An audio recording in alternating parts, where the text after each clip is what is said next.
Demands for an EU army in the wake of the Afghanistan crisis have been torn apart by a commentator.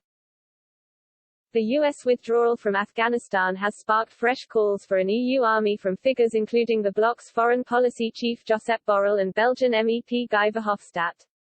But Bernd Riegert, senior European correspondent for German broadcaster Deutsche Welle, warned a joint military force is not the answer. Writing for DW, Mr. Riegert said, "This force does not exist because it is not wanted politically and because from a military point of view it would be very expensive and time-consuming." Mr. Riegert insisted that Brussels should instead focus on NATO rather than an EU army. He said, "The EU can continue to dream of an army that will certainly never exist as it is. It would be more important to strengthen the European pillar in NATO. The European states in NATO would have to agree more closely on common equipment, training and leadership. To this day, the armies in the European NATO countries are too inefficient, too expensive, too bureaucratic and work in parallel. In the long term, the Europeans in NATO must also acquire better reconnaissance, drone armament, air transport capacities and much more.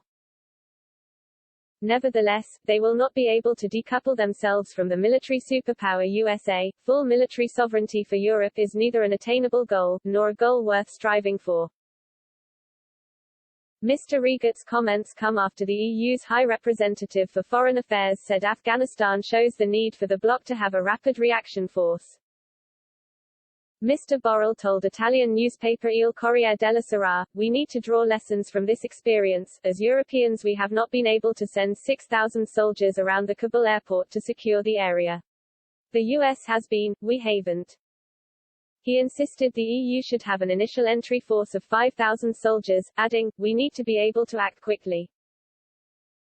Meanwhile, MEP Mr. Verhofstadt described an EU army as common sense in a Twitter post last month. He said, "Afghanistan once more shows armies are crucial to the security of our citizens and allies abroad. EU countries need to do that together, cooperate and integrate forces so our people, interests and values are protected. Think beyond taboos or caricatures, an EU army is common sense."